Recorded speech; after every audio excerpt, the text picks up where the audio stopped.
کتنے 100 اونٹ سرخ اونٹ انعام میں ملنے تھے۔ یار اونٹ کیا چیز ہے، میں تو دیکھ رہا ہوں کہ تو کیسر و کسریٰ کے سونے کے کنگن پہنے گا۔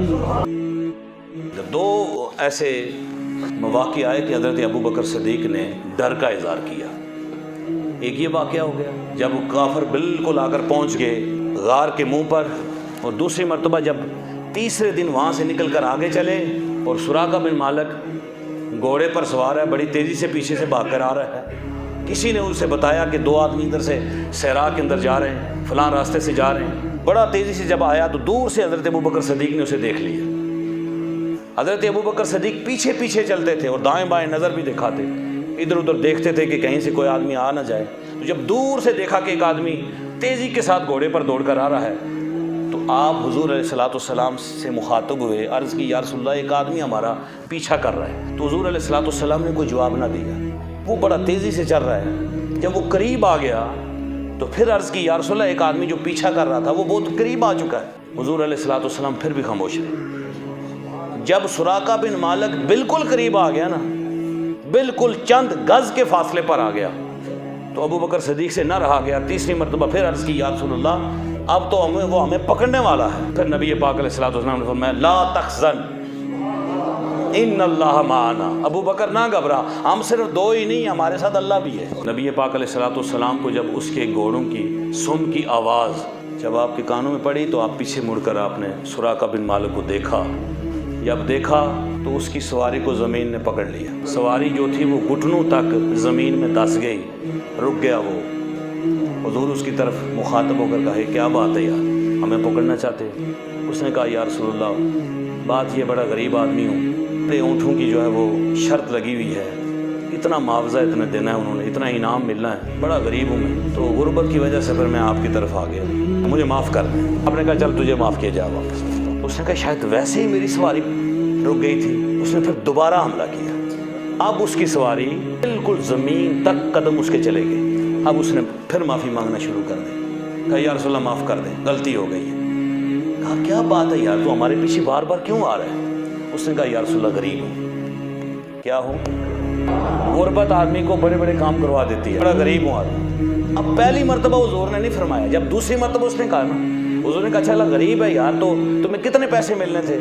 یا رسول اللہ 100 اونٹ، کتنے 100 اونٹ سرخ اونٹ انعام میں ملنے تھے۔ یار اونٹ کیا چیز ہے، میں تو دیکھ رہا ہوں کہ تو کیسر و کسریٰ کے سونے کے کنگن پہنے گا۔ کیسر و کسریٰ کے اس وقت جو سونے کے کنگن تھے وہ بہت زیادہ مشہور تھے، اور ان کی مالیت اس وقت پوری دنیا کے اندر بہت زیادہ تھی، کوئی ادا نہیں کر سکتا تھا۔ تو یار وہ کنگن پہنے گا، 100 اونٹوں کی کیا مجال ہے؟ اب کی باری وہ مسکرا کر کہنے لگا یا رسول اللہ میں کہاں اور کیسر و کسریٰ کے سونے کے کنگن کہاں، پر آپ کہہ دیتے تو مان لیتے۔ وہاں سے پلٹا واپس آ گیا۔ اہل مکہ نے کہا یار بڑا بھاگ کے گیا تھا، تجھے حضور ملے، محمد ملے، ابو بکر ملے؟ اس نے کہا کوئی بھی نہیں ملا مجھے، میں بہت تلاش کر کے آ گیا ہوں۔ دل اس کا وہیں پر کلمہ پڑھ چکا تھا، لیکن ابھی باقاعدہ طور پر وہ مسلمان نہ ہوا، بعد میں جا کر مسلمان ہو۔ حضرات ذی وقار جب بعد میں مسلمان ہو گیا وہ، تو اس نے وہ بات جو تھی نا وہ اپنے گھر والوں کو بتا دی۔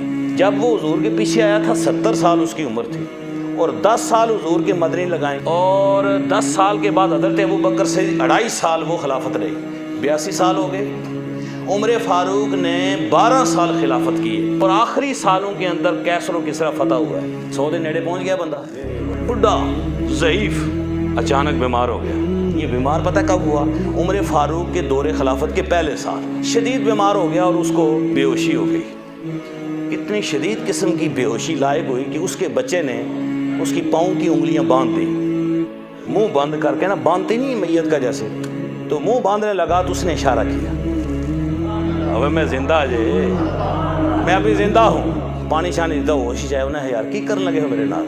ابا جی ہاں سمجھے تسی مر گئے ہو، میں نے مرنا نہیں ہے، میں نے تو ابھی سونے کے کنگن پہننے ہیں۔ اتنا آخر کہڑے کنگن پانے جی تسی تے مر چلے ہو جی، تو تمہیں جناب منہ توڑا بنن لگے ہاں۔ کہا حضور نے فرمایا تھا کہ تو کیسر و کسریٰ کے سونے کے کنگن پہنے گا، میں اس وقت تک نہیں مروں گا جب تک میں نہ پہنوں، کیونکہ حضور نے جو کہہ دیا وہ حق ہے۔ وقت گزرا تو آخری دور کے اندر جب عمر فاروق کی قیادت کے اندر کیسر و کسریٰ فتح ہوا، مال غنیمت آئی، یہ وہی مال غنیمت تھا جس کے اندر حضرت شہر بانو بھی آئیں جو امام حسین کی والدہ محترمہ ہیں۔ بہت زیادہ مال آیا، بہت زیادہ مال آیا۔ وہ مال تقسیم ہونے لگا نا تو حضرت عمر فاروق نے کہا بھائی پہلے وہ نا سونے کے کنگن بیچ میں سے تلاش کرو، ڈھیروں مال لگا ہوا ہے، اور جب اس کو تلاش کر کے کنگن نکالے گے تو کئی لوگوں کی نظر تھی جن کو پتہ نہیں تھا کہ یہ کنگن کس کو ملنے ہیں۔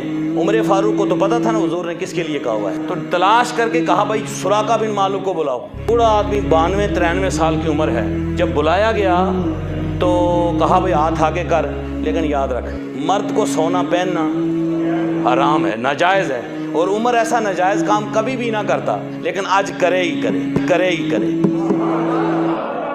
آج کرے گا۔ کیوں کہ حضور نے کہا تھا کہ تو نے پہننے، لے بھائی آج باواں چوک عمر اپنے ہاتھ سے سونا تمہیں پہنائے گا، اور ساتھ سونا پہنایا اور سواری پر بٹھا کر کہا جاؤ پورے مدینہ شریف کے اندر اعلان کرو، ہر گلی محلے میں جاؤ کہ لوگوں دیکھو آج میرے نبی کا معجزہ پورا ہو گیا۔ ہر کسی کو بتاؤ کہ حضور نے مجھے کہا تھا اے سراقہ بن مالک تو ہمارے پیچھے کیوں بھاگتا ہے، تو سونے کے کنگن پہنے گا، آج دیکھو میں نے پہن لیے ہیں۔